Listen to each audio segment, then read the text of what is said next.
Hello,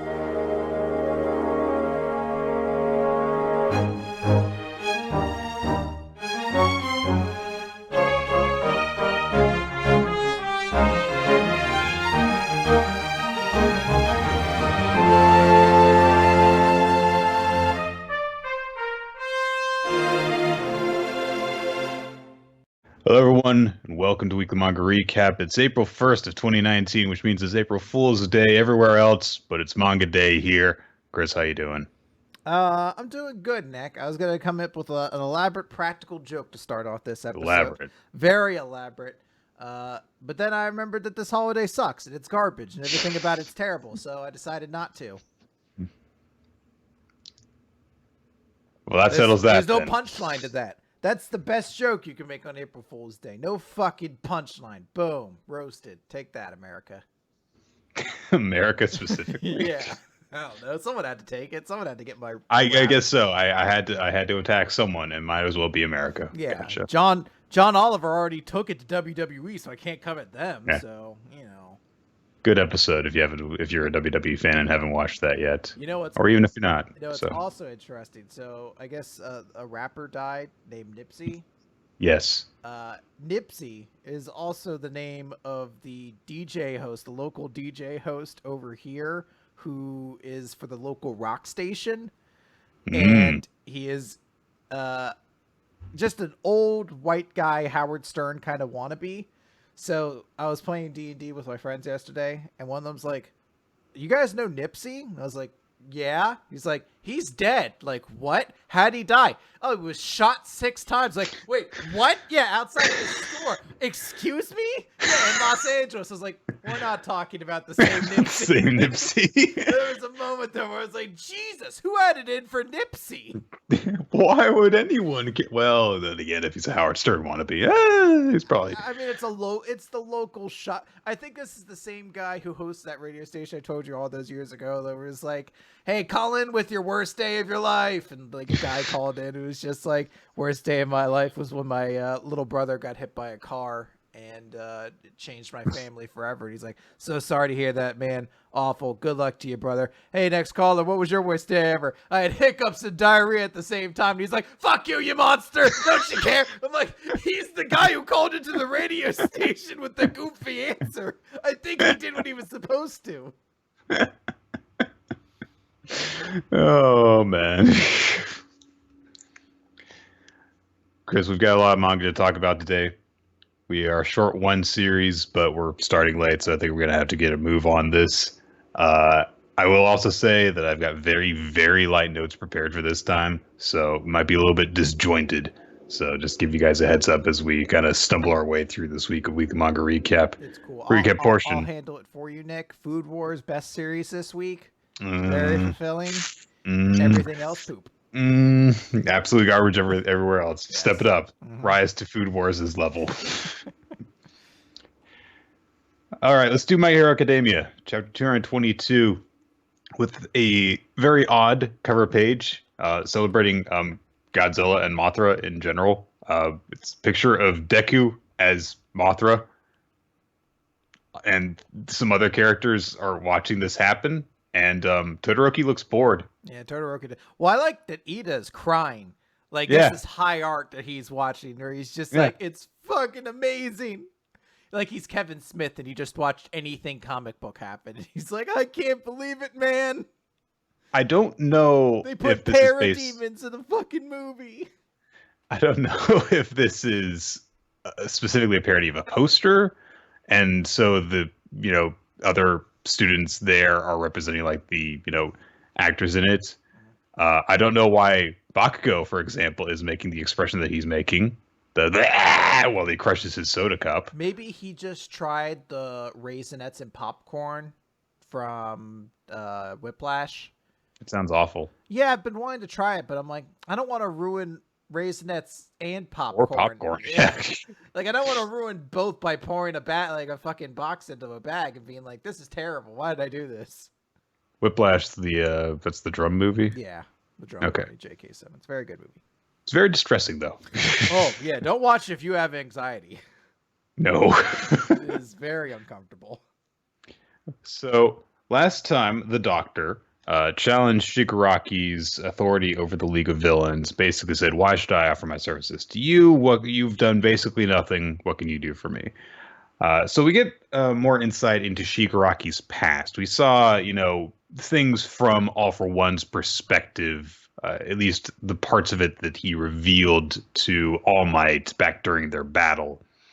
But we haven't really gotten his memories of his recollection of this yet. This is a very big Shigaraki chapter, number 222, Tomura Shigaraki Distortion. And so he says, like, look, I don't really remember much about my life before I met you and my master. And the Doctor's like, yeah, I know. And Shigaraki says, and yet, when I equip everyone, referring to his hands all over me, my rage boils over. I can't help it. Ever since that day, I've done a lot of thinking. And we basically see the moment that All for One came to Shigaraki and talked about how, it must have hurt how nobody saved you, how scared you were. You must have suffered and run trying to find help, but everyone just passed you by, pretending not to see, thinking some hero would save the day. Who decided to make the world this way? You'll be okay now. I am here. It's a very nice twist, of course, on All Might's big catchphrase. Everything will be all right now because I am here. And so this, of course, was what set him off down the path to being, someone who wanted to completely destroy the hero society. As we go through this chapter, we also see Spinner in particular's reaction to things, as he kind of sees how he and Shigaraki share some similar traits in terms of how they felt abandoned by society and had to find their own path. We also see that, at least according to All for One and the Doctor, the hands that Shigaraki wears are in fact the hands that belonged to his dead family members, whom he killed with his ability. And a cute little dog too. This sick fuck. It would be great if there were just like, a couple little doggy paws amongst all the hands he wears. Just in his pockets. He's like, these ones don't really look as cool, but I carry them. Yeah. I got to keep it around, for Spike. Yeah, little corgi got killed by his powers, apparently. But specifically, we don't know exactly what actually happened with Shigaraki. We know what All for One told him and what memories or what feelings remain in him, but I don't know. It seems like his head has been messed with by these guys. Would not surprise me at all if they altered his memories somehow. I'm sure that's not outside the realm of possibility for a big twist later in the manga. But it is pretty visceral, some of the stuff that we see. Just like some of the remains of dust that are inside his memory, people disintegrating while Shigaraki vomits everywhere. Just a little kid going. I've been there before, man. Southern Comfort, it'll do you in. He's like, no, I killed my family. I'm like, oh. Well, Southern Comfort's not too good to drink either. The Doctor at this point actually asked All for One if he should modify Shigaraki, and All for One said no. He says that he expects that the feelings left behind from not having memories will remain in your heart. And as your master, I will teach you how to take those feelings and give it purpose. So Shigaraki says that, being covered in the hands of his family, I feel so sick that I want to vomit, but I also feel at peace. All I've got are these fragmented images, and yet it's like there's a lump of lead deep down in my heart providing an endless source of rage. It's like I'll never feel good again. So even if this hero society comes crashing down, even if I rise to rule the underworld, that weight in my heart will never go away. It's why I hate everything. Every living, breathing thing rubs me the wrong way. So why not destroy it all? Why not destroy everything? So basically what he has to offer to the Doctor is, I know, you can see what I see, that there is something waiting for us beyond all of this. So I will show it to you. I will show you heaven and hell if you lend me a hand. And the Doctor's like, that sounds fucking stupid. Awesome, I'm in. I really want the Doctor to be like, what a stupid, childish, dumbass plan of yours. That's dumb. Get out of my office forever and be crushed by the giant monster man. What he says is, what a childish daydream. Awesome! Go get crushed by the giant monster man. So the doctor is kind of clearly insane. Like, let's just put that out there. Um, I like how, some of the people in the League of Villains are like, I'm sure if I'm completely on board with this, because Toga in particular is like, so you want to destroy the things that I love too? It's like, well, I mean, you guys should get what you want. Yeah, I'll make an exception for you. Yay! It's such a flimsy alliance. It really when is. you look at it, and he's like, everything must burn. Like, hey, I want things. Oh, well, you'll get what you want, of course. Hey! I love the way the League of Villains is portrayed because the series is very much aware that these are a bunch of asshole edgelord 20-somethings. And it's like, yeah, it's okay to have a villain group that's a bunch of tryhards, posers, if it's very much aware that that's who they are, and that this is the kind of group that they are, and it sets them up perfectly well to be the opposition to a group of young heroes in training. So good stuff. Yeah, we can see where it goes from here. The doctor is not 100% on board because he says, all right, look, I've got research that I'm putting together. I'll give you this. I'm going to give you this power, but you need to prove yourselves first. And the big guy is, unlike me, he has not accepted you yet. If you get Gigantomachia to submit to you, everything I have will be yours to use as you see fit. So Shigaraki's like, all right, this has been a really long tutorial cutscene, but let's do this. Because he makes video game references because he's, a child inside his head. Dabi's like, I'm not going to help because I've got my own thing going on, and our alliance is a flimsy excuse for a bunch of people wearing stupid black shirts that we got a Hot Topic to hang out together. He specifically says, I'm not going to go die out there. So the doctor's like, all right, then you'll help me test out this high-end Nomu. So that's how that happened. And he also gives them little earpieces so that they can keep in contact with him. And we actually see how he activates quirks, because the quirk that he used, the black teleportation thing, not belong to him. It actually belongs to a little Nomu that he's got that has tennis shoes. And he's like, all right, go send them back to Gigantomachia. And he twists a little vial on its head to force it to activate its quirk and sends them back to confront Gigantomachia. And Shigaraki is acting all arrogant. It's like, hey, it's the return of the king. And Gigantomachia says, a king must inspire dread, must be admired, must be strong. And we're told through narration from Spinner's point of view that we're all caught up now. They've got to fight Gigantomachia. And then we cut to the CEO that we met a few chapters ago. I think that we're meant to interpret that this pile of what looks like flesh is what happened to Giran.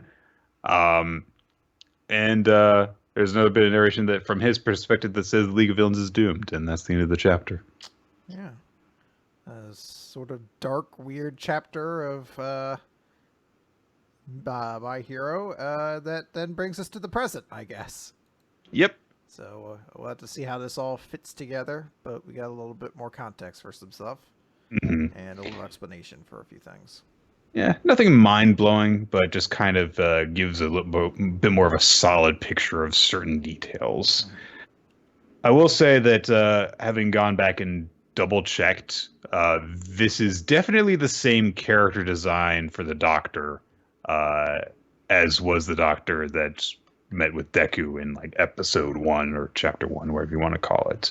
That being said, I do want to point out Horikoshi does have a habit of recycling character designs.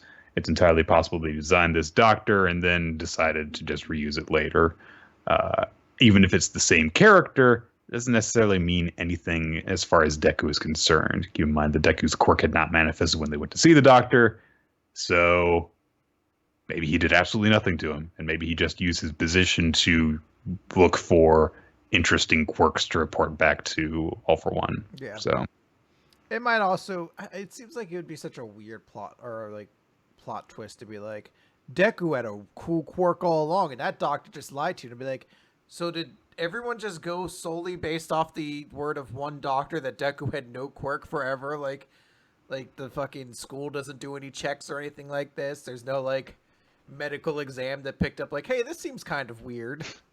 And then, the doctor turns to look at the camera and he's Lupita Nyong'o and he just gives a creepy smile. And then it cuts to, a bunch of people holding hands. And that's the end. I vaguely get this reference. I was like, Lupita, yeah, I'd solved Black Panther as well. Oh, no, this is not Black Panther reference. This is a good movie, but it's weird. Okay. Let's move on to Food Wars. It's the fight between Soma and Asahi. Asahi is going to use his cross knives. Yeah. People have shown up to cheer on Soma. Hooray. And Soma's like, yeah. And then Asahi's like, I got this knife here. Whose knife do you think this is? Joichiro's knife. And then Dojima's like, is that the knife I think it is? And Joichiro's like, yeah, you just fucking said it as my knife. But he says, like, he didn't win it for me. I gave it to him as a keepsake. The last time I saw him 5 years ago, yeah, I just gave it to him. I told him, here. I used it in my school days. And then he used it in the match against me to beat me. He's like, yes, I used his own knife and crossed it with another knife to defeat him. Yes. He's like, so I'm going to take the better version of your knife, the one I used to beat Joichiro, and use it to blow you right out of the water. Okay. And then, yeah. Mana says that they're going to have a very special Shokugeki, one in which they have to use the 5 grand cuisines of the world: French, Chinese, Turkish, Indian, and Italian. And they have to combine them all into a single dish. That's the theme. And so Asahi's like, I've got Saiba's knife here. Which of my many other knives should I cross them with? And he's like, I've got ingredients. And someone's like, I'm going to beat you. And that's the chapter. So a couple notes. One, and this is probably just me being ignorant of cultures. I've never heard of Turkish as like held up as one of the like. I've never been to like around like driving around and they're like, oh, it's a Turkish food restaurant. I'm sure they exist, but so, look, if you were to base it solely off of restaurants around me, totally understand Chinese, Japanese, Indian. You'd have to put Italian, random ass pizza places, and then like I don't know, like a Haitian restaurant or like a Caribbean, something like that. I've never heard of Turkish, but that might just be me. So who knows? It's weird that like we're kind of setting this up at the start, and I get that Joichiro's is one knife that feels very significant and important. I'm kind of like in my mind thinking like, what's the other? Like the other knife feels like it's to be super significant too. Like I hope he actually explains what he uses for it, and it's not just I used a bunch of people or something.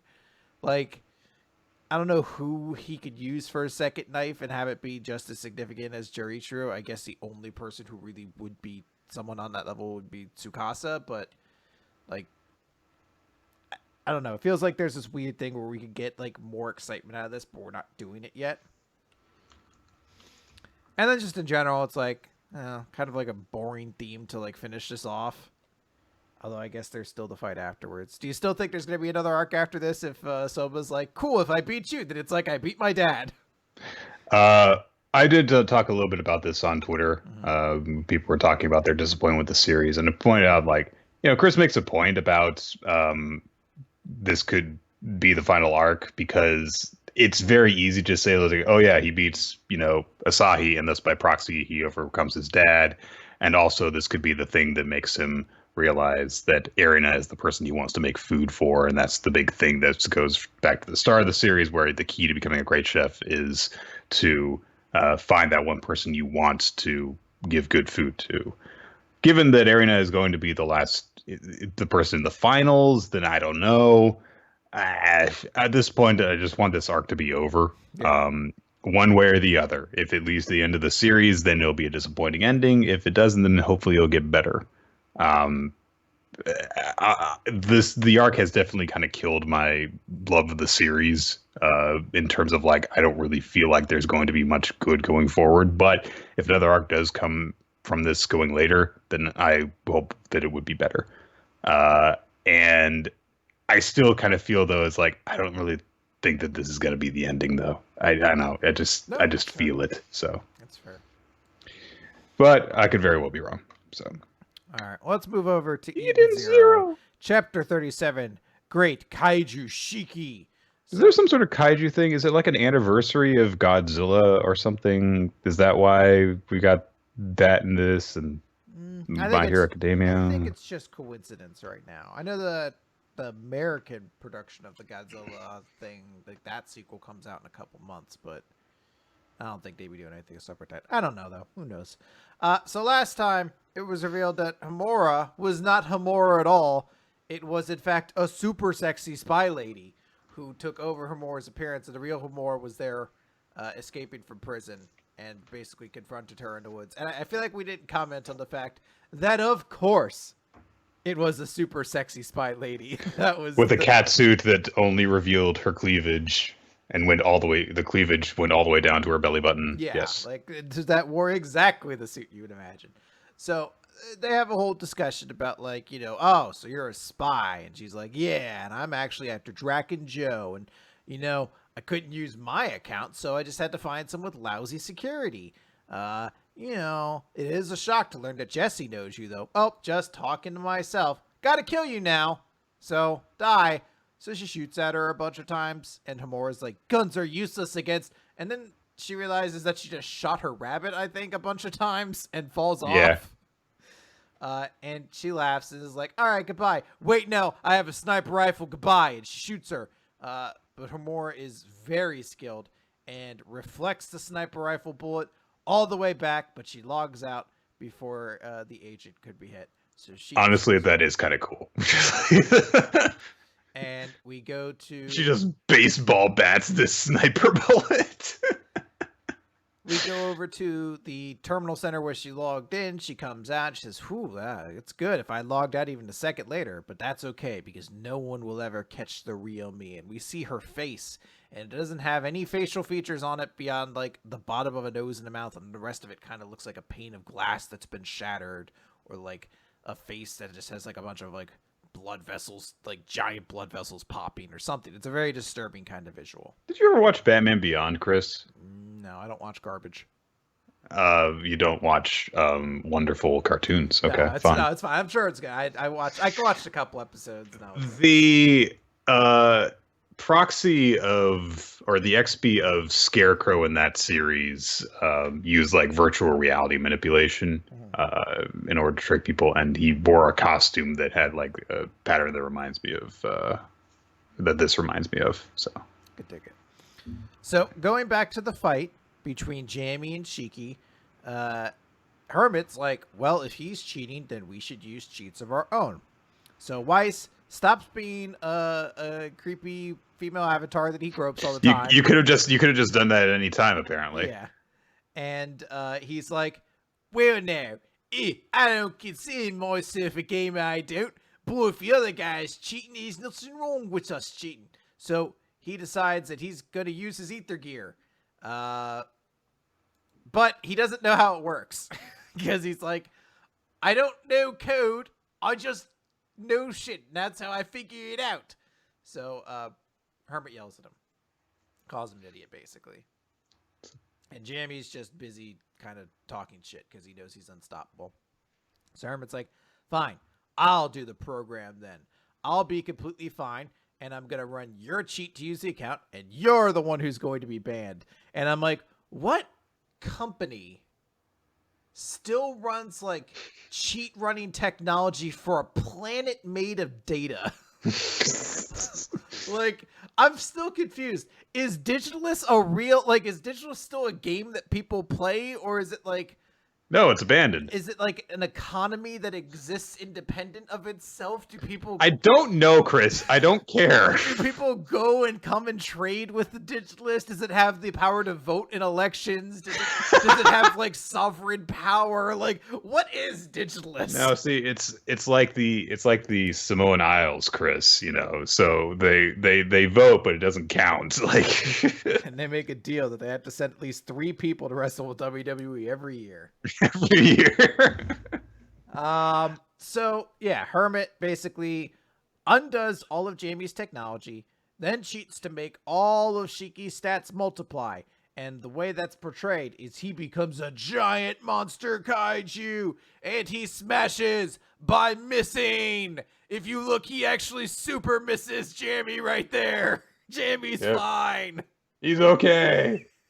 But apparently it still hurt him. And Hermit gives the cool line of like, did you really think you could beat me at programming? Fucking nerd.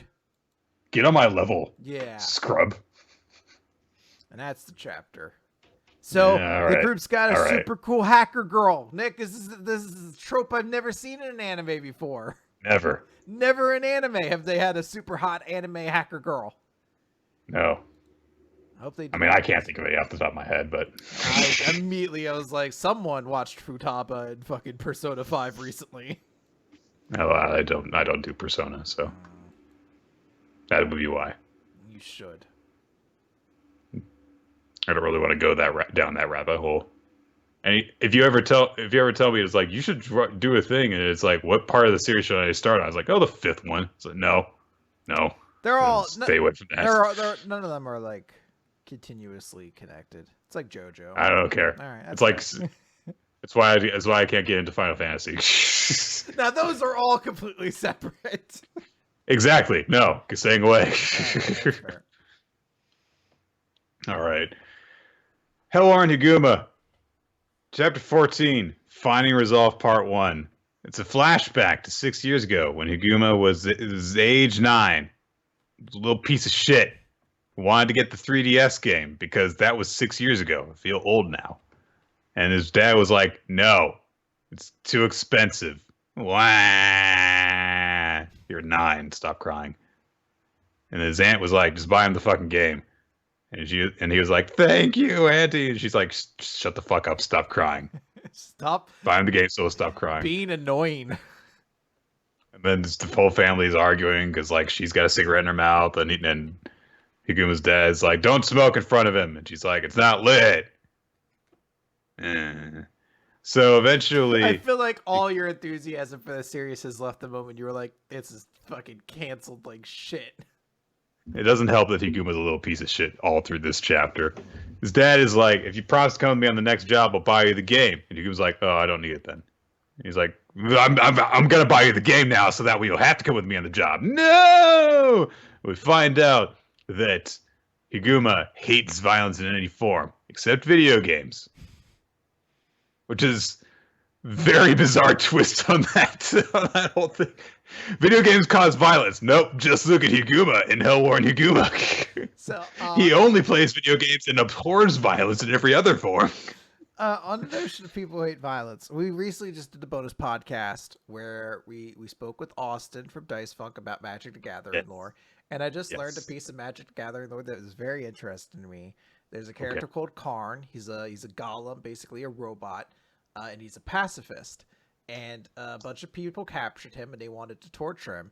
And the way they decided to torture him was to throw him in a box that was constantly tumbling, and then to throw other creatures inside with him, so he would unknowingly, unconsciously crush them underneath his giant weight and kill them. And that's how they decided to torture him, is they would constantly make him be responsible for the deaths of these like little goblins and things. And I was like, that's super dark. That's fucked up. So, Hugo was a pacifist, hates violence, doesn't even watch sports because it gets too violent. And we see, shots of Higuma as a kid playing around, like other Hellwarns, come across him and stuff. We see him playing with young Kabata and stuff. But We find out that 400 years ago, an ancestor of the Kagerite family helped a spirit known as the Old Man break out from hell. Once freed, the Old Man invoked a spell of the goddess and released multitudes of fugitive spirits that terrorized the realm of the living. We're still cleaning up after our ancestors' mess. It's our duty and our punishment. And if Higuma runs from it, he'll be sent to hell when he dies. So, yeah, it's telling the dad, like, you've really got to make sure that he fucking learns, and so that, he'll actually become a Hell Warden, because Enma's going to cast him into hell if he doesn't. Anyway, let's go do our job. Uniforms with horns. Woo. Then we cut over to Higuma, who's arguing with Enma, and he's like, "This sucks. Fugitive spirits are sad. Why do they have to go to hell? Why can't we forgive them?" And Enma's like, "Well, okay, there's the whole life essence thing, so that's impossible. But hey, there's the other thing. Look, think of it like this. If a fugitive spirit hurt you or someone you cared about, could you keep from getting angry? Could you still say the same thing?" And it's like, I would have to. Instead of thinking of how I could punish them in retaliation, I'd much rather think of how I could forgive them. I know people who do bad things are the most wrong, but I don't like it when they have to make them suffer. So, okay, fucking flower child. Jesus Christ. So, the great wisdom of this 9-year-old kid, of course, is going to be horribly corrupted when he has to become a Hell Warden, when his parents die. But how does that happen? Well, we see at the end of this chapter, after we get some important information about Enma, that the person that, Higuma talks to is not actually, the Demon King. It's more just like a puppet that takes human form. He's like, he's not your friend. He doesn't care about you. All right, cool. So his aunt goes out to the woods in the middle of the night and meets up with Kuyuri Engetsu, who says, "If you lend me your support, I'll have all I need to destroy the great King Enma, and then your penance will be over and you'll all be free." Oh no. I wonder how this turns out. It ends with Kiku's family dying. No. Oh no. All right. I really don't like Higuma as a kid. He's just really annoying. But Nick, it's amazing that we get 2 chapters in a row of flashbacks to the main character's past when they were a little kid, and in one of them you get this whole intense explanation of how one of them, turned out the way that they did, and their main motivation behind everything that they do, and the other is like, and this is why they don't like hurting people. Why? Because they don't like hurting people. Okay. Yeah, I was gonna say, Nick, are you ready to jump from one character having a backstory as a kid to another one? I am. All right. Because this one's a lot better. We're going to talk about Lation Process 15, a time spell. So, we see little Neo with little sick girl, and they're playing Tetris. And she's like, "Oh, wow, there's no way a kid can make this game. Even I know that." And he's like, "Fine, what's your favorite color?" And she's like, "Pink!" He's like, "Fucking of course it is." And then it leads to a whole thing. Eventually one day he's standing Vic Mignogna. Anyway, so he gets it so that all the blocks turn pink. And she realizes, oh shit, you're actually programming this on the spot. You're very cool. I like this. It's so cool that you're able to do this. And he's like, "Oh, it's easy, because I'm a genius, And he thinks back to all the kids who used to think about and call him like, "Oh, you're such a weirdo. You're such a freak." And he's, instead the response he gets from his little friend is like, "No, you're a genius. My friend is super cool. I'm a great judge of character." I love that line. A weird line. I'm a great judge of character. Like a weird line for an 8-year-old to jump into the air shouting, but whatever, So as we see that time's going on, years are kind of passing, and we see Neo is slowly, step by step, becoming more skilled with this thing. This has become sort of the passionate thing that he's following. And eventually he goes to see her again, and she's, not doing well, but she's not dead yet. But every time they come to meet, it's basically like, "Oh yeah, my fever just broke," or "I just woke up from a 7-day nap," or something like that.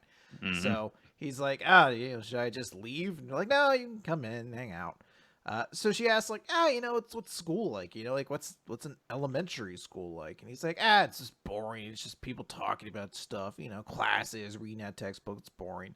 And you can see that Tabari's a little bit kind of still sad. So he's like, all right, fine. How about I take you on a tour of my school? And he hacks into all of the security cameras for his school. And he's like, see, I'm showing you how to do all this. He's like, how are you doing this? He's like, because I'm a genius. And I do like how we see the level of difference from when it started, when he was like, I'm a genius, to now years later, he just says it and he's not even impressed by it anymore. He's like, I don't know, because I'm a genius. That's why he has kind of the dismissive attitude towards it. Yeah. But he's like, yeah. Yeah, because at first he was like, oh, I studied and worked really hard. It's because I'm a genius. Fuck it, I don't want you to know how much I care about you. Yeah. So she's like, hey, that doesn't look like a school teacher, does it? And we see that there's a burglar breaking into the school.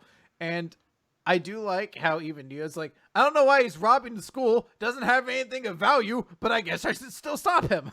So he's like, all right, the school has a security firm. I can't just call them and let them know because they trace it to here. And, then I get in trouble for all this that I have set up. So I have to do this remotely. And he's like, I could call them on a normal network line going through the school and then using that as the origin so they won't trace it back to me. And he calls them and he's like, suspicious figures in the school. And they're like, understood. We'll send a kill squad to get him right away.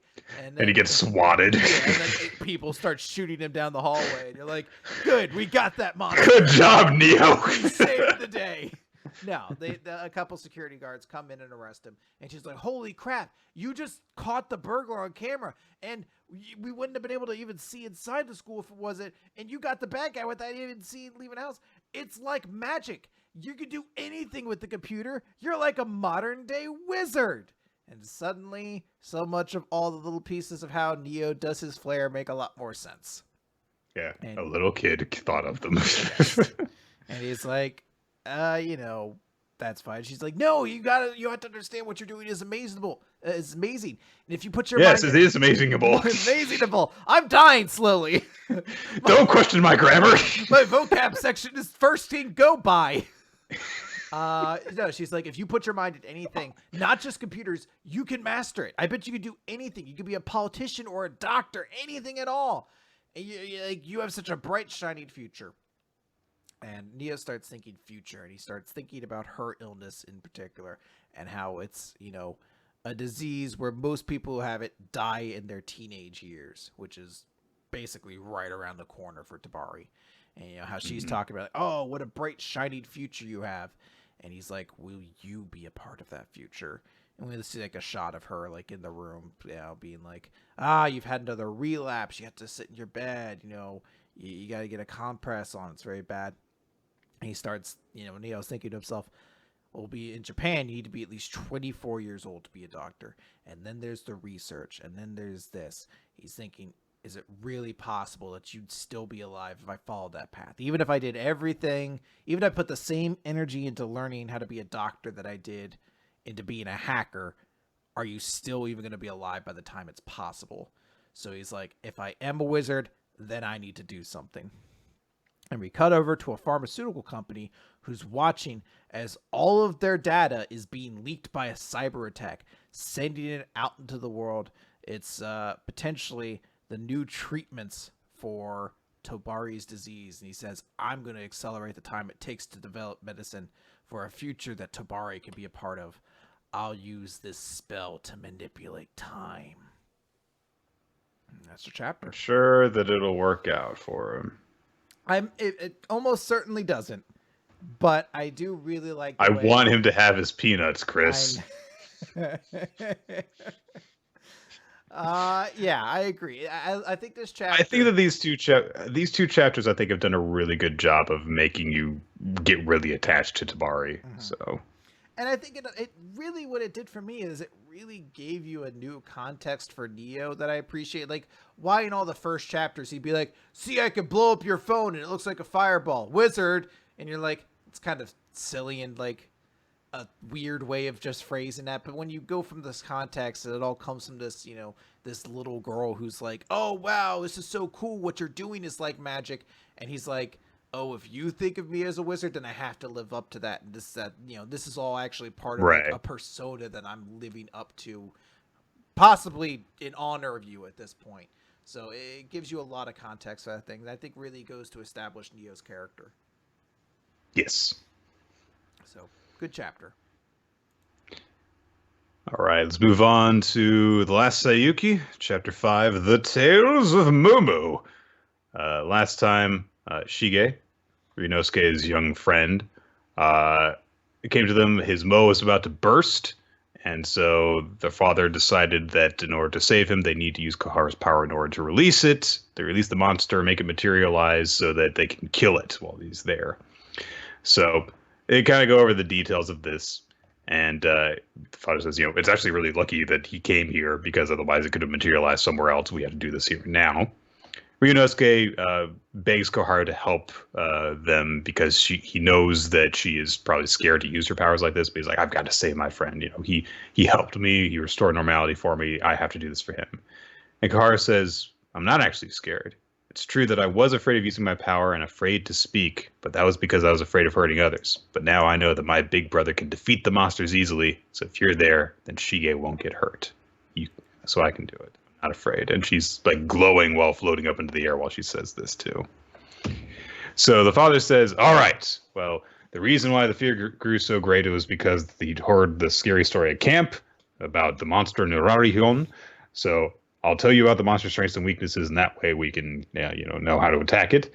And Ryunosuke is like, well, that means the monster in the story is the one that'll materialize. How do we know exactly what story it was? There are different versions of Nurarihyun because it's such a famous folktale. And his father's like, that's correct. But only one story is super scary enough for this to have happened. Only one story is going to make you shit your pants in terror. It must come from the scripture of darkness, a collection of scary stories. He's like, look, you can get a lot about Jason, but the only Friday the 13th movie that's going to really make you shit your pants is Jason X, Jason in Space.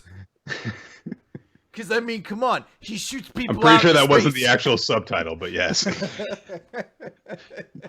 It was something similar. Also, notably, the symbol that appears in the supposed tome of scary stories is the one that appears on Shige's baseball cap. So maybe that's the real reason that he knows what it is. He's like, hey, is this the book of the New York Yankees? They're like, you fool, you can't speak that name. And suddenly Cthulhu just erupts from the ground. Like, jeez. The pacts with demons that they had to make in order to win 27 or however fucking many world championships. It's a bunch of bullshit. So, do you watch SB Nation at all, Nick? Yes, I love SB Nation. I started watching it. They put out a series called Collapse, and like one of the first episodes they did was about the Tampa Bay Buccaneers, and I was like, and then they what about the New York Times? Yeah, I was like, I'm so sorry, Nick. And then it was like 2 episodes later, the rise and fall of the Giants. It's like, well, fuck. Honestly, Tampa Bay Buccaneers from my childhood is a really good one to start on because it's like, yep, that sucked. Anyway, moving along. Nurarihyun, he says he has actually defeated the version of the Tales of Momo before. So he's like, so we've got to, we've got to plan this out properly. But if we plan accordingly, then we'll be good. And so he opens up the sliding door, separating the room between them and Shige. Shige looks and sees Koharu floating in the air. And he's like, what the fuck? So Koharu just says, in front of you. And immediately, the same way that she had said in her sleep before, just saying like it's right behind you. The monster Nurarihyun appears in front of Shige. Shige gets freaked out. The father strikes out with his staff, but it just passes harmlessly into Nurarihyun's head and then down through his body. And he explains as this happens, like I knew it. My attack goes right through it, but that's okay. The ability in the traditional Japanese dress and octopus characteristics, there is no doubt this is the version from the Tales of Momo. There are many different legends of him, and in his most well-known form, it is said to be a kimono-clad elderly person. There's all these other different versions, and here's the thing. There's no way that it can be caught, and that holds true in all versions of the tales regarding him, because you can't touch it. Its ability makes humans and the weapons they wield pass right through it. While its power is activated, no attacks can make contact with it. However, this works both ways. In order for him to be able to attack, it has to suspend its ability while doing so. Therefore, the only way to defeat him is to wait for the moment that it attacks. And he strikes with his katana, which the father blocks with his staff, and another staff comes shooting out through the room that they came in through and explodes its goddamn head. As Ryunosuke basically attacked through a crack in the doors behind the one that the father and Koharu were in. And by working together, they were able to take it by surprise and defeat it. Hooray! So they catch up with him later and is like, all right, you heard these scary stories. Shige, of course, thanks Ryunosuke for saving him. And Ryu's like, well, no, Koharu's the one who did all the work. Because, and I know that I was, really hard on her the last time that I talked with you about her, but I didn't really know her very well. And now I can say, I'm actually really proud of her. She's kind, she's timid, but she's got a lot of courage, and she saved me earlier. And Shige says, so she's just like you. And he thanks her for saving him and said, I hope that we can be friends too, which gets Koharu kind of embarrassed. She nods. And Father's like, we're not done completely yet. Your Mo has now been opened. So that's good, but now that it's been left open, every time you have a fear of something, a monster will keep materializing. So I have to return it to its previous state. And this was actually the reason why I called you here today, because he had heard about Koharu.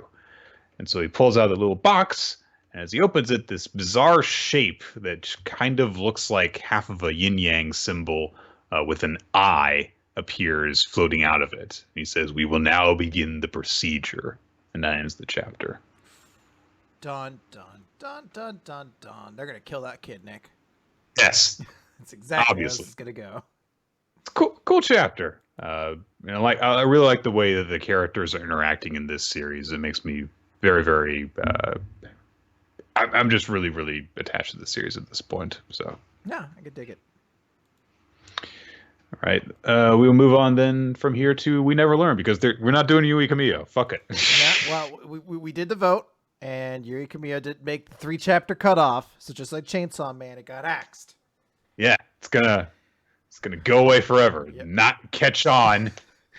Yui Kamiya gets an anime after 6 episodes, after 6 chapters. They're like, don't worry, there's enough material in here that we could do fucking filler chapters that still feel just as rich. This is a huge universe with a lot of room to explore. Actually, make up any old bullshit, it'll fit right in. They're like, my name's Gojo the Clown, and I hate Yui because she stepped on my toe during a performance, and now I'm the laughing stock of the clown community. So I became a serial killer. Hot girl that's attached to me somehow. Maybe I am a hot girl, or maybe they're also my childhood. Yojo the Clown is also super hot, and she has a super hot daughter who's the same age. They're twins. Yes. From future timelines. All right, this is We Never Learned, question 105. A maiden's invitation inadvertently reflects a pizza bet. So, we start the chapter off with Yuega coming home, and he's like, "Hey, yeah, I'm home." And she's like, "Oh, you're out late. Don't study too hard." He's like, "Oh, I was working. Okay, Mom." So he's thinking back to himself. At this point, Yuega has had pretty much a significant chapter with just about every character, like every one of the girls thus far, who have kind of talked to him about the fact that he's made this decision, but he hasn't told his family about it yet. Right. So he starts up by being like, "Mom, I've decided what university and then his little siblings interrupt and they're like, "Look, we found lots of edible greens today. We do good now?" And he's like, "Yeah, I guess so." And we see Yuega's sister looking on, his little sister. So his oldest sister, yeah. Yeah. So the one who's a bro. His younger sister, but the one that's like 2 years. His bro-con sister. Mm-hmm. Exactly. So we find out that Ruka is going to do sort of like a special guest training thing with the junior high school, which is where his sister goes. So it works out pretty conveniently. They're like, "Yeah, you just gotta watch what I do. See?" And then she just swims across the pool and she's like, "So that's basically how it's done." They're like, "How the fuck are we supposed to get anything? You didn't even say anything." She's just like, "Watch carefully." But Yuega's sister. So like that, Yeah, just do that. But Yuega's sister is enamored with her. She thinks she's amazing. She's like, "Oh, it's so cool. You came by, even how busy you are and everything." She's like, "Oh, how's my brother doing at school lately? You know, he's coming home late so often. He seems exhausted. I'm kind of worried. I just hope it's probably not because of those damn parasites."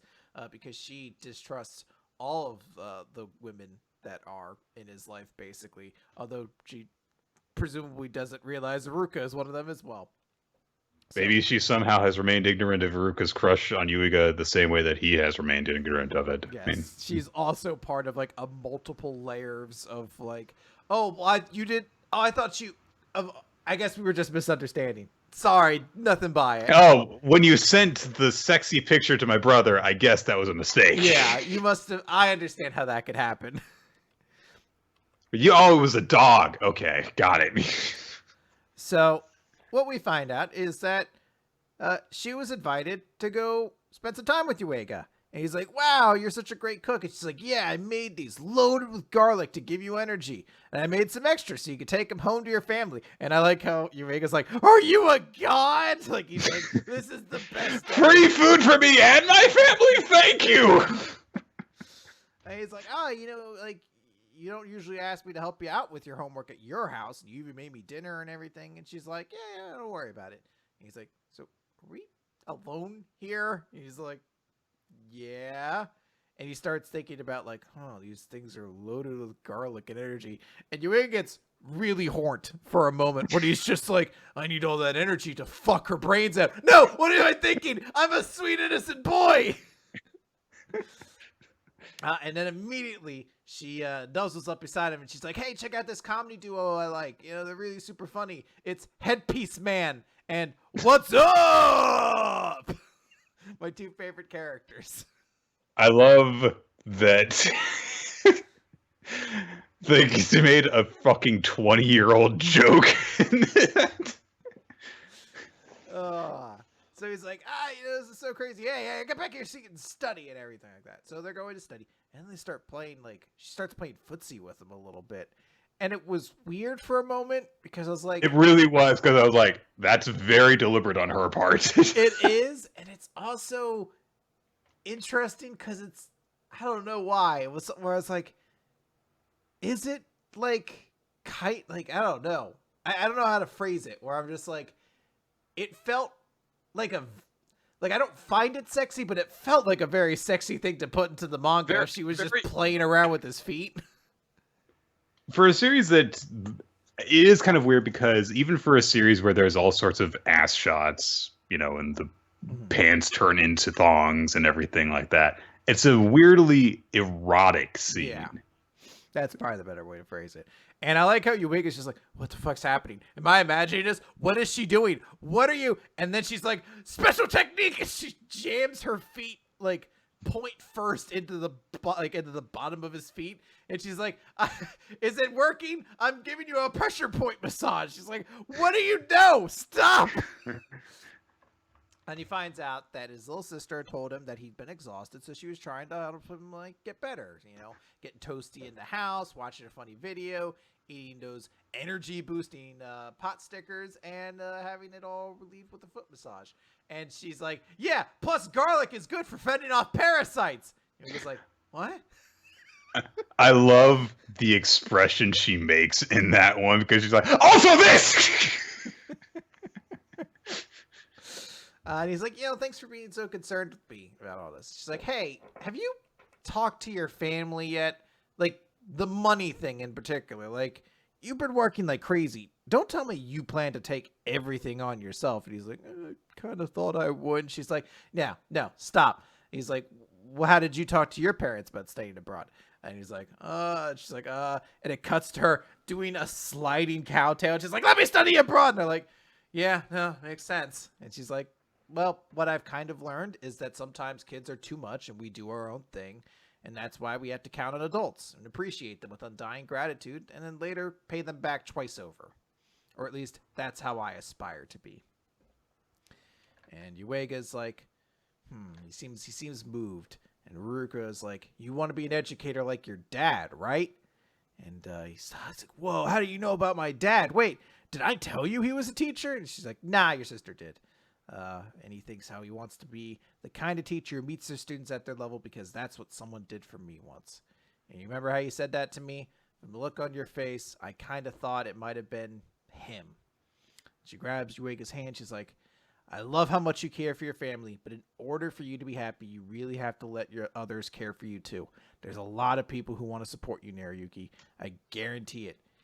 Even I could always support you if necessary, which this scene would have had a lot more impact if she didn't stand up. And I don't know how this has happened. This is a point where I'm like, I don't know what her pants are made out of that it vacuumed up her anus this much. Like you look at it and you're like, does she even have legs, or is she like a Lego person where like you just can snap different pieces on or something? Like, I almost don't assume those two legs have connecting tissue at this point.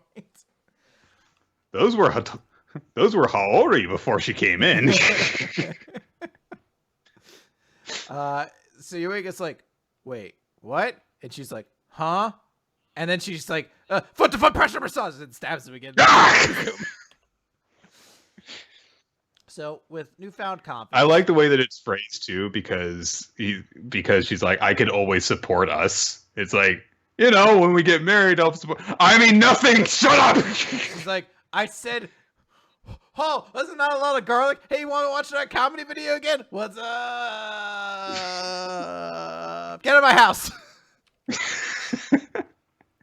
So we cut over to Yuega, and he's going back home, and he's like, thanks, Aruka. You know, you gave me what I needed. I'm going to do this. So, Mom, I need to talk. Opens the door, and he's like, huh, why is nobody here? Ah, man, I reek of garlic. I should brush my teeth before we talk. Goes in the bathroom. What? Kurisu's there, and she's naked? Chapter end. How many times is this? I'm going to have to go back and count the number of times that Yuiga has come across Kurisu, just Kurisu, naked. Because it keeps happening. At this point, it's not even a thing that I'm just going to roll my eyes because it's a sex thing. It's just it's just a running gag. Yeah. It's you know, it's a very special thing. Look, I'll be honest. I was super excited by this chapter for the most part because I like the way that Aruka and Yuega had this kind of chemistry, and how she was kind of trying to convince him, hey, you know, you take all this on yourself, and that's admirable, but yeah, the people support you. You know, comes this, and Yuega's like, finally, I'm going to go home and do this. And as I mentioned, we've had basically a chapter a piece now, or a small miniature arc in some cases, where characters have kind of been like, Yuega, you need to talk to your family about this, or you need to decide for yourself what you want to do. And having that moment with Aruka was like, okay, it's kind of the last one I need to do. And then at the end of the chapter, it's like, no, let's do another Kurisu chapter. I'm like, God damn it. Fuck, man. This better be a short ass thing, because I actually really just want to get to him talking to his fucking parents about this, or his mom about this, and his family. Yeah. Agreed. And, all right. I guess we just go straight into Seven Deadly Sins as well, because we have no Dr. Stone this week. Yep, there's no Dr. Stone. Next week is going to be chapter 100 of the series, but no Dr. Stone this week. Yep. So instead, we're going to talk about Seven Deadly Sins, chapter 305, Death Throes. And I never realized that's I never realized that's how you're supposed to spell the throws, I guess, with an E instead of a W. I always assumed it would just be like that. Interesting. You learn something new every day. Anyway, everyone's beating the shit out of the Demon Lord. Bond's beating the physical body that he's taken over with Melodius, and then Melodius is beating him inside the subconscious.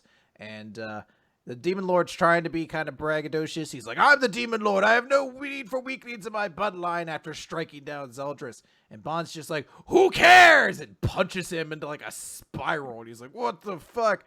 And then Melodius... In the great words, in the immortal words of hardcore Bob Holly, who cares?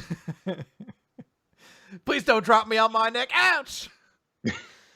It's this other really great quote, right? Brock Lesnar, I'm not going to let you powerbomb me, but don't you dare drop me on my neck, no! I'm not gonna fully cooperate with this powerbomb, but when you do powerbomb me, you better not break my neck. Ah, you broke my neck.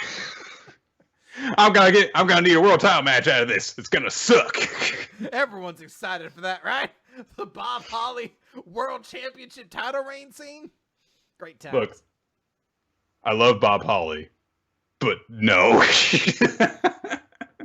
So, Melodius inside the conscious had realized like, oh, I think the next time I have an attack, I can use it to beat the Demon Lord. And that's exactly what he does. He like concentrates all these orbs of dark energy, and he's like, be gone from me, trillion dark. And we see all these blasts go through, just rip straight through the Demon Lord, who in his subconscious is torn apart, and the physical one seems to be in horrendous pain as well, as Bond's still just beating the shit out of him.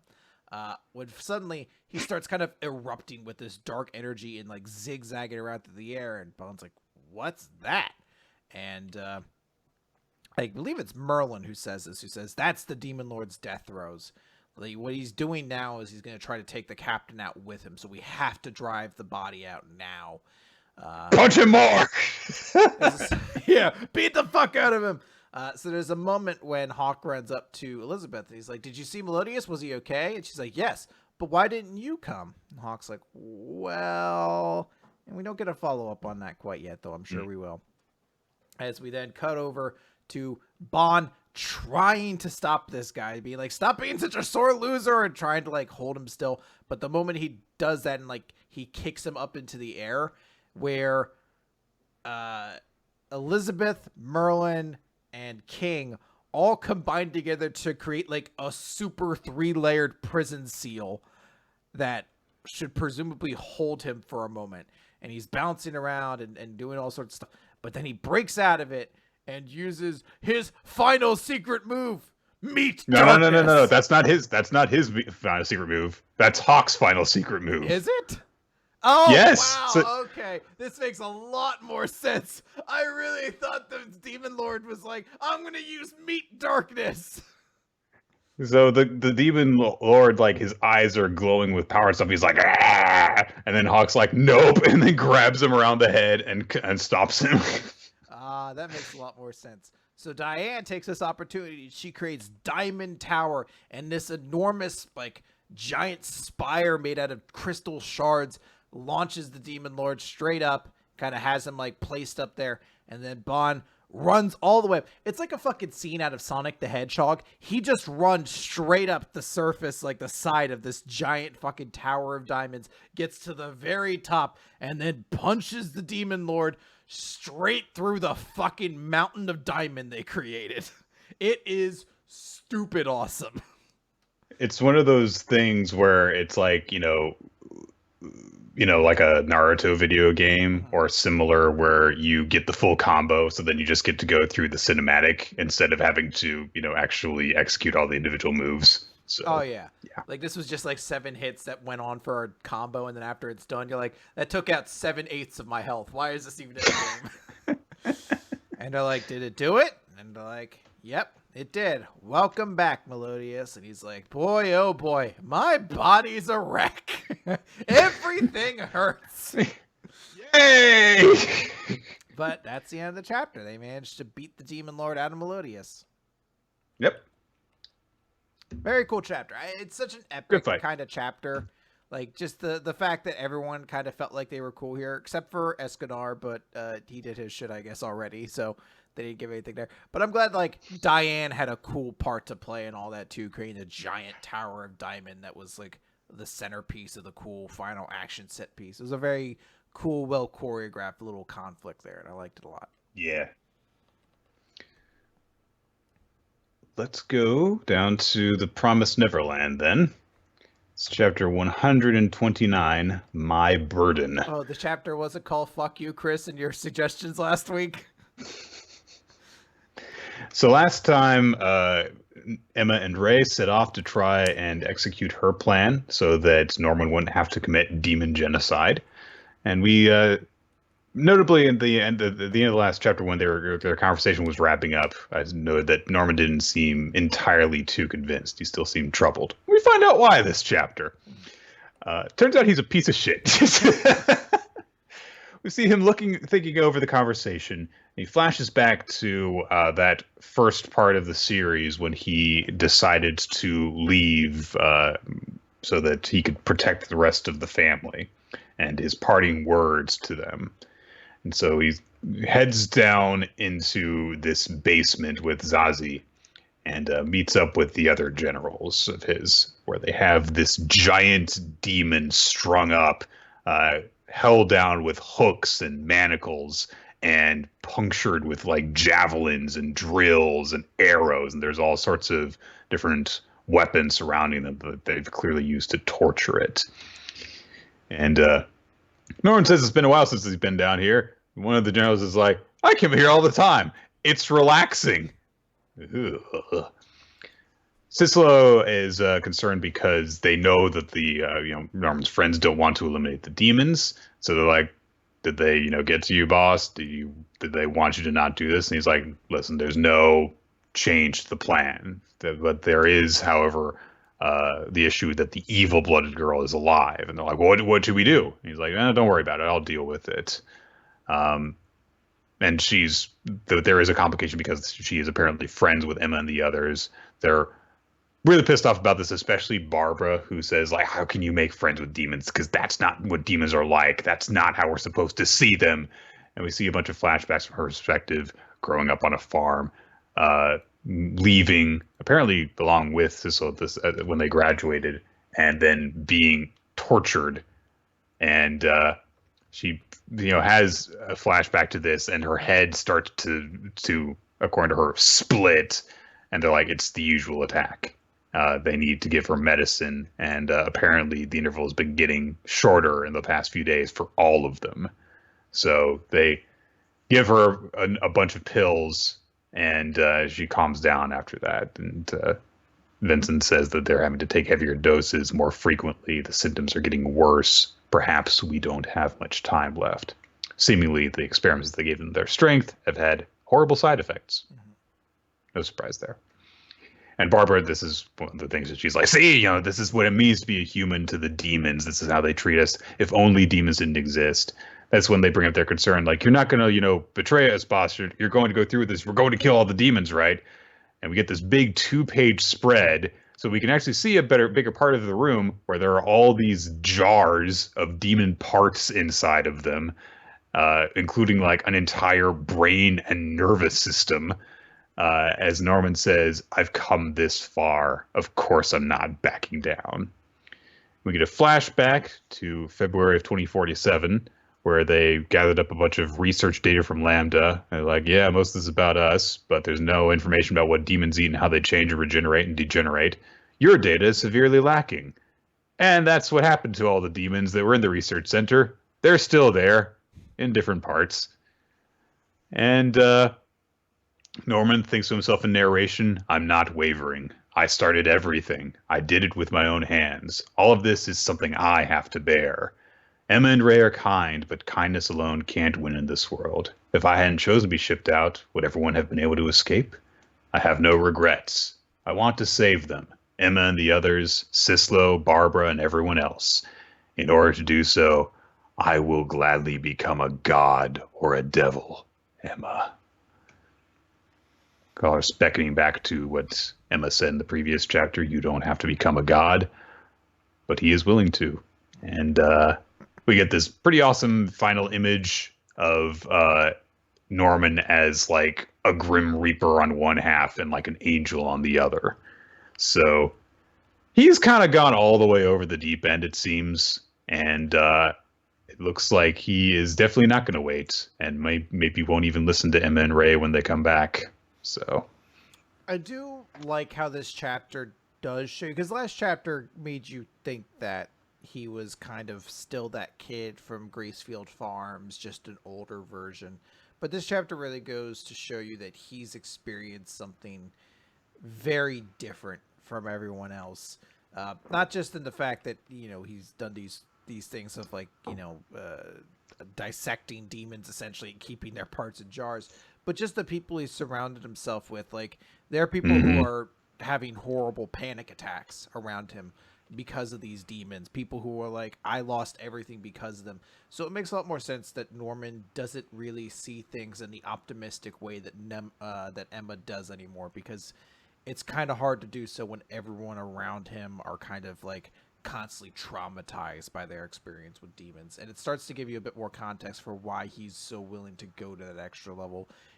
We see his willingness to be like, I'll be a god or a devil, really echoing his initial choice of like, I'll be a sacrifice to get everyone else out of Gracefield. He's okay with this sort of loss of his own individuality in the grand scheme of things, if whatever it means is kind of like the ultimate victory for his side. So it's a very interesting choice. I'm excited to see where it goes. It's a pretty crazy like end of the chapter. Yeah.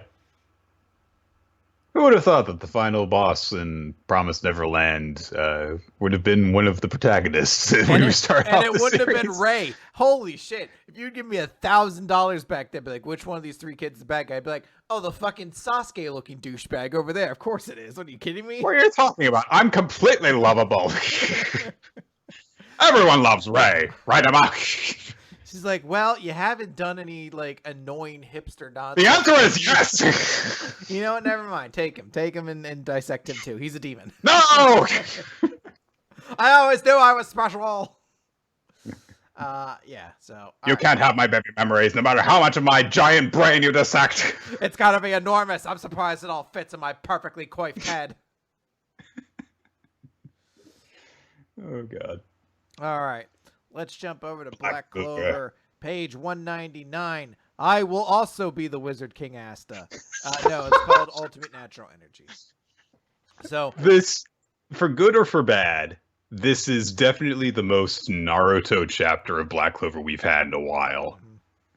So Asta notices that Leashed is about, or Patry rather, is about to cast the spell that even, quote, Captain Yami had a hard time fighting that one, and this time it's even stronger.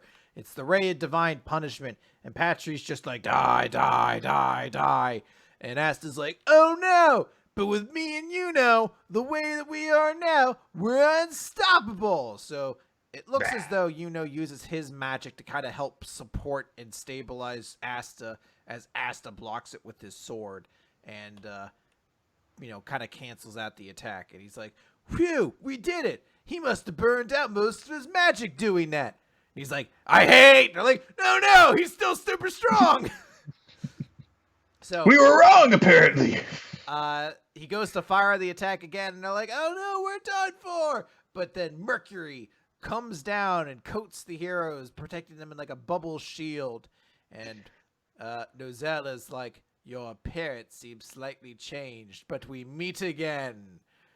And Mimosa is there to remind everyone, it's Nozelle! And he's like, I will not be as lenient as him. You can't defeat me. And then we get a very long explanation how all the magic in this series is super relevant. And all of it has a lot of different ways to bounce off of each other and everything like that. And it's like, yeah. There are certain types of magic that are perfect counters to others. Yes. And although light magic is super strong, Mercury magic, which can be so carefully manipulated, turned into something, and then hardened into like a mirror-like surface, is the perfect counter for light magic beyond what I would assume mirrors themselves would just be. But hey, that guy's unconscious right now, so he can't do that. But he does think to himself, yes, that said, I don't intend to lose to an opponent even though I have the worst affinity with them. And he's thinking of Fuego Leon, which makes sense. Someone whose magic is like fire and heat would probably be pretty bad against a guy whose magic is mercury and hardening it. So, and he's like, and for when that time comes, I've continued polishing my blades. So we see that Patry is not going to just stand here and die, and he's dodging around. But Nozelle's like, aha, you've fallen into it. My Mercury creation magic silver star of execution. And it's basically like a circular Hell in the Cell with mirrors everywhere, like Mercury mirrors. And Patry's like, hate, and tries to attack. And all he does is just ricochets his own fucking attack through the ball with him over and over again. They're like, wow, we did it. He was a fucking idiot and he lost. So he's defeated. And Nozelle's like, Asta, I will become the Wizard King. That's our thing, dude. You can't just do that. Well, no, they're smiling because they have a new rival. It's weird that you have to change like almost nothing to turn Black Clover into a parody of like shonen manga. It's like right on the edge. I mean, I don't really actually have anything like negative to say about this chapter. It's like it's shown in battle. Okay, fine. You know, you've got the random thing that we haven't really gotten any of, which is that there is type advantages in this series, but other series do that too. It came into Naruto way later than it came into this, so I was like, all right, fine, whatever. Um, and hey, someone besides, and Asta's bullshit got to actually be the person who defeated Patrick. So cool. Yeah. Um, It looks like we still have the antagonist of this, the devil. I don't know if they're actually going to fight him or if that's what the next arc will be. The devil's out there. Gotta stop. Yeah. I hope that is the case, and this was just kind of like his Aizen arc. I'm going to do all this stuff so that I can get what I want, and then the next big part of the series is going to be him at large. Mm-hmm. Okay.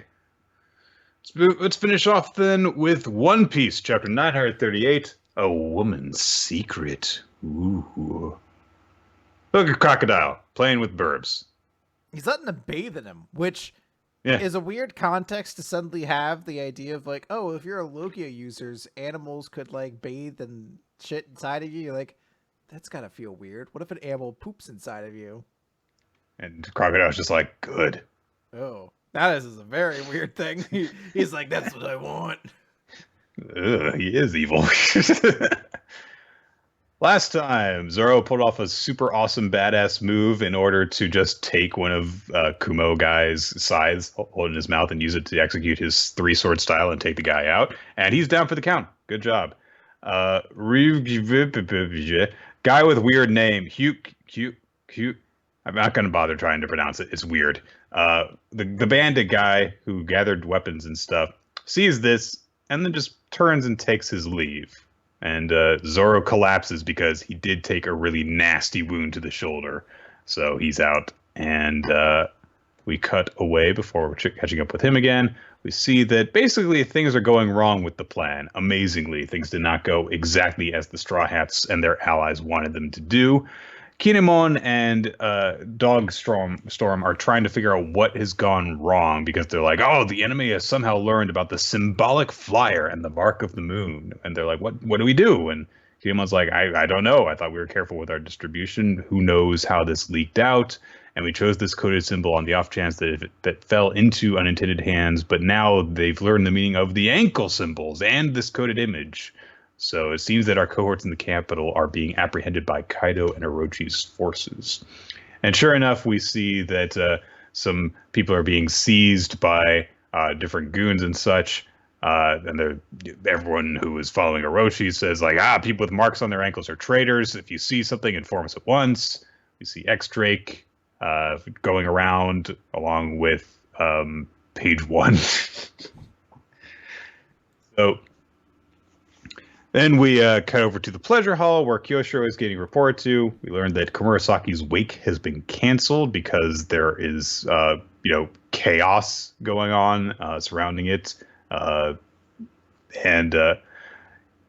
they're like, what should we do? And they're like, and so they say, more than a few folks are going to hate you for your decision to do this. And he's like, I wish they'd mind their own business. There was no other way, and I'm the one suffering the most damages here. And he just does not look broken up about it at all, which I know that we know that this is probably a cover for, this was a plan all along for Komurasaki to get away, and she, planned this with Kyoshiro.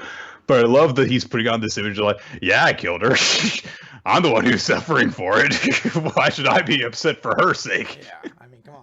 I'm really the victim here.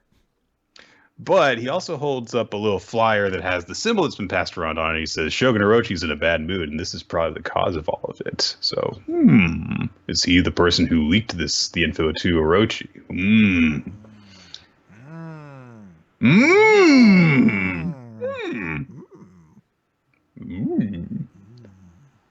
We cut over to Ibisu Town, where apparently Sanji has been getting beaten up by Nami and Robin, as evidenced by his face has turned into lumps. He just looks like a fucking thing of grapes with lips and a little bit of hair.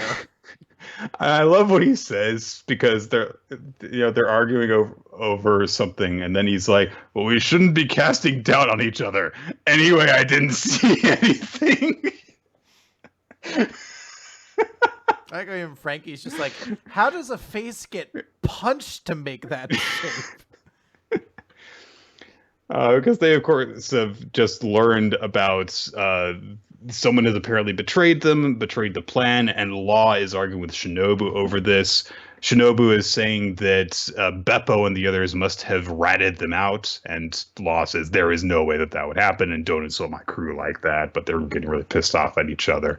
Meanwhile, of course, Sanji is like, we shouldn't be fighting. Shinobu says that they need to kill the people who have been captured. Law is like, are you serious? Come on. But Shinobu is like, this is different. This is the way things are in the ninja world. We're not playing a game here. We've been waiting for this moment for 20 years, and if we fail, we'll never have another chance. Kandro speaks up and says, come on, stop this. I know you're frustrated, but without their help, then we're never going to be able to fulfill Lord Odin's hopes. And then all of a sudden, who should show up except... What's his fucking name? I blocked it out because I didn't think he was going to be important. And Nick, this is the one. Turns out he is. This arc is not going to be me at my best when it comes to One Piece because everyone's name's Japanese and I don't remember those ones so well. He's the guy with the missing teeth from the village of poor people that took in Zoro for a bit, and he shows up and he's like, "Oh wow, Nami-san," and Nami's like, "I know." And then he recognizes Kanjuro and Shinobu and says, "Look at this! Look, I've on my hands on one of these flyers with this symbol. Is it true that there is a great battle brewing?" He's like, he found another one of the scabbards, presumably.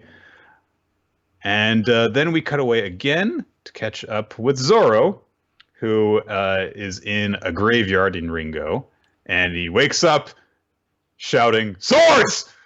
Which I like to imagine is how Zoro wakes up every day, just swords. It's still one of my favorite jokes is when Luffy, Zoro, and Sanji all got fucked up in Thriller Bark and they were like unconscious. And I think it's Nami or maybe it's Usopp who's like, we need to wake him up.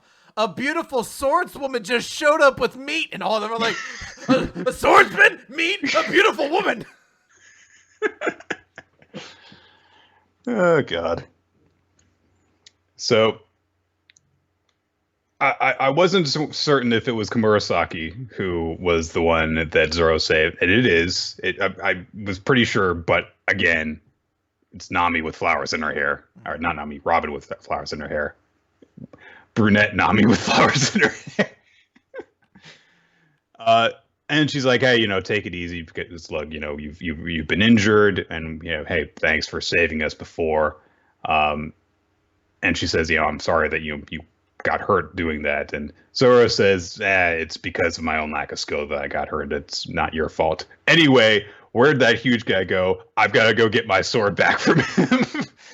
So he tries to run off, and Komurasaki grabs him by the arm. And I love... And she's like, no, you can't go outside while you're hurt. And he's like, why did you grab my injured shoulder then? Oops. Sorry about that. Otoko is like, I applied some toad oil that I stole, that I bought for this specific purpose. Okay, yeah, you stole it. Great. But she says he'll recover quickly. They bring up to date on who Yukimaru the bandit is. And also, there was that person who was chasing them down. And they also bring up, there was that one Shogun guy. Yeah, what was his name? Orochi? No, it's Orochi, right? Oh, okay. Zoro doesn't care apparently about what's actually going on. I'm in the land of samurai. That's all I care about.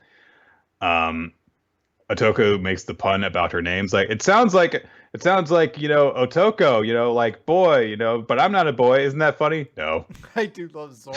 Just like, isn't that funny? Not really. And I really want the next page to just be her fucking heart crying about it. And he's like, sorry, should have been funny. You want me to laugh? Be funny. Tell jokes, bitch. So they talk for a bit more, and Kumarasaki says, "Hey, so my deal is that I'm looking for my older brother. We were separated 20 years ago, and I think he might be in Wano right now. His name is Kazuki Momonosuke, and I am his younger sister. My name is Hiyori." So Wow. there were definitely some people who had seen this coming, but yeah, okay, makes sense. Yeah, no, I'm glad that it was kind of a slight diversion from what we maybe thought. There was a bit of a suspicion that maybe it was going to be the consort that got killed. That's who that is. I thought this was Okiku. God, every woman in One Piece looks fucking same. I think that this. I'm pretty sure this is with this Komurasaki. Is this Komurasaki or is this Okiku? I can't tell them apart. I thought it was. I'm going to just like admit I don't know them apart. I'm probably wrong. I thought it was Okiku because. Let's look up. I'm going to bring up pictures of them just so I can tell them apart. It's so hard. Like Okiku is the swords woman, so Zoro had met her before, so that couldn't be her. So this has to be Komurasaki. That would make sense, I guess. But no, I don't blame you. Like they look exactly the same, except that their hair is styled differently. Yeah. And one is supposed to be, a swordswoman. The other is supposed to be the most beautiful woman in the country. So, oh boy. All right. That's One Piece for this week. Have any particular thoughts about the twist or? No, I mean I didn't even know who it was until apparently 2 seconds ago. Yeah. So. Let's wrap things up. This has been Weekly Manga Recap. What are our favorite series? Where is the MVP? Chris? For my favorite series, I'm going to give it to Seven Deadly Sins. Super solid, really entertaining chapter. There were a lot of good chapters this week. I want to make a note of just what they were before I make my choice. Lation was good. Last Saiyuki was good. We Never Learned was good. Seven Deadly Sins was good. Promised Neverland was good. But I am going to go with We Never Learn. I thought that it was, other than the ending, which does drag it down a bit, I thought it was a very nice character interaction between Iruka and Yuiga. And my MVP I'm going to give to Neo. It was a really good chapter to showcase why he is the way he is, and it makes him pretty like an admirable person you want to root for. And I'm going to give mine to Norman because it makes him seem like a complete piece of shit who has kind of talked himself into being something that he doesn't have to be. He's kind of gone sort of the light path of like, I'm doing this for, a good reason, and he's just becoming a worse and worse person. But you can see why he has turned out this way. And it was a pretty big gut punch to see this after the last chapter kind of lulled us into a false sense of security. Like, oh, maybe he won't be, a complete evil asshole. It's like, no, he is. Nah, that's exactly what we're going to get. The audience, by the way, picked Seven Deadly Sins as our favorite, and Shigaraki was their MVP, which I totally get as well. Get that too, yeah. All right. We are going to wrap things up here then. Thank you, everyone, for joining us for Weekly Manga Recap. We try to record the show somewhere around 7:30 and 8 p.m. Eastern Time on twitch.tv/RoloT and smashcast.tv/RoloT. If there aren't horrible problems with Discord and Skype. Yeah, stay updated on that stuff to find out when exactly we record the show by following us on Twitter at Demember Podcast, at RoloT, at Nick F Time. Those are all the different places to follow us. You can also check out our past episodes on weeklymangarecap.podbean.com. Chris, I know that you're in the midst of trying to upload the past couple months of episodes, so watch out for that, guys. Yep, there are going to be big batches coming up. Recent episodes are coming. Also, you can check us out on iTunes, on YouTube as well. And if you check us out in those places, be sure to leave a comment and rating so that we can rise up with the algorithm, defeat the woodworkers, etc. If you have feedback you'd like to send to us or questions you would like us to answer on a future Q&A episode, you can send that via email to weeklymangarecap@yahoo.com. And, of course, we want to thank everyone who takes part in the polls that are conducted by Ninja X3i that are done through our Discord, where you can also check that out in order to make suggestions for future manga for us to read. Currently, we are working on Please Don't Bully Me, Nagatoro-san. And also, take part in the character popularity polls, MVPs, weekly series of the week, all that stuff on there. Yep. All right. Special thanks go out to our patrons and supporters, as well as to Steve Mann, our talk artist, and to Infamous Planet. And that'll do it. There we go. We're off to hit the old dusty trail, Nick, on our way to the road to WrestleMania. Point to sign. Yeah. We're got to going point to there. the sign, guys. Well, look, no matter what, guys, you have to point to the sign. Yeah, and there's like 79 matches at Mania this year, so we're probably in one of them. Like, if we show up, I guarantee we'll get that Andre the Giant Battle Royale. I don't know, Chris. The fucking SNL guys are in there. You think Weekly Manga Recap can't get in there?